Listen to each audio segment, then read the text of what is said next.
Well, my ambition is to be rich. Well, I mean, if you've got money, you've got everything, haven't you? Well, I don't suppose I've got any ambition. Stay as I am, but more money.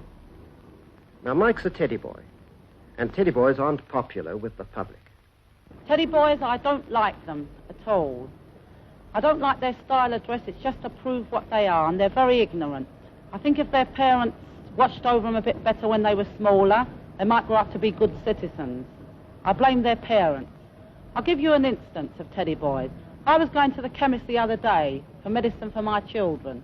It was rather a deserted street, and there was about 6 of them coming along, and they thought they'd have a go at me.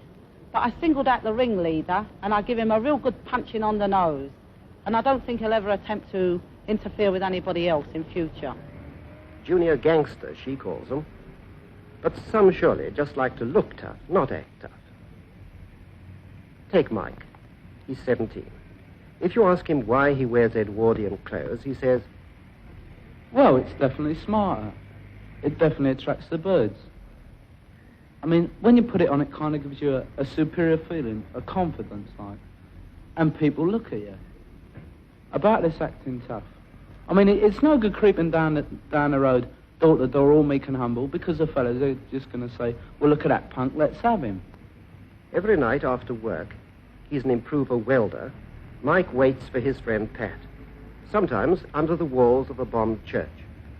Waiting there, I said to him, I'd noticed he often talked about Africa. I said, had he always wanted to be a welder? No, see, when I was a nipper, I went to some grammar school. And I used to read these travel books, and I was reading one, and I goes and I sees the geography master, and I chats to him about it. And he told me some idea he had about a kind of travelling hospital, you know, caravan with a couple of doctors and nurses, and taking all these rare drugs to the outlying villages. That's what I wanted to do, but, well, that was when I was a kid. And now? After all, it isn't too late. He could still go to Africa. But say that to him, and he only replies, Yeah, I know, but who wants to go to Africa now? Now I'm happy as I am. They enjoy talking, Pat and Mike. They argue and discuss for hours. Pat, for example, has views on religion. Now me, I believe there is a God, and there is such a place as heaven.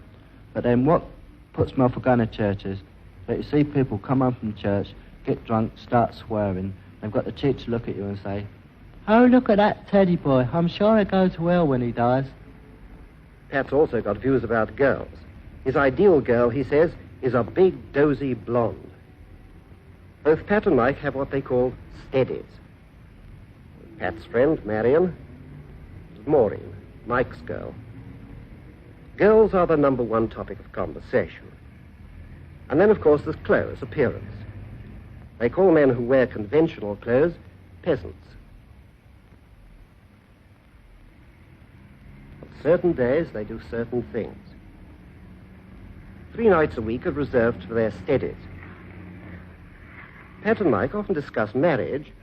They don't much like the idea of it, but are afraid they'll come to it in the end. 10 years' time, what would I be like? Well, I suppose I'll be married. I don't want to get married, but I suppose I will. Couple of kids, working for a living, finishing at our past 5, going home. On certain nights, non-girl nights, their design for living calls for at least one visit with the gang to a pin-table saloon.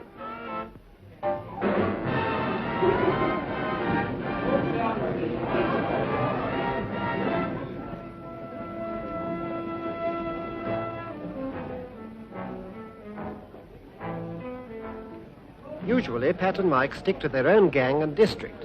And when they do go outside, say to the teenage canteen at the Elephant and Castle, they're careful not to stare at the local girls. Shake, rattle and roll. Next door to the canteen is a pub. This might have made the idea of a teenage canteen unworkable.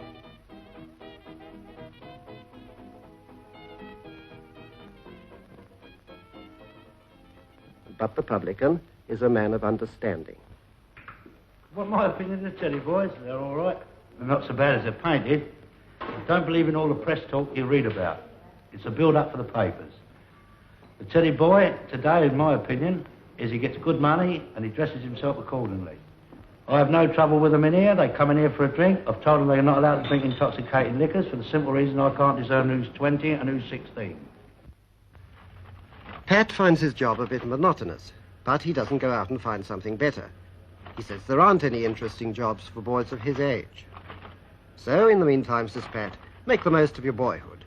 Lark around.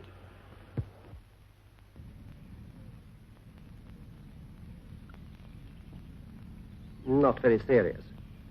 But ordering a new suit, that is serious. And serious, too, is the Saturday afternoon visit to the barber's. Pat's mother likes his hairstyle and suit. His stepfather, too, isn't against his way of dressing. But Mike's mother and father don't approve at all.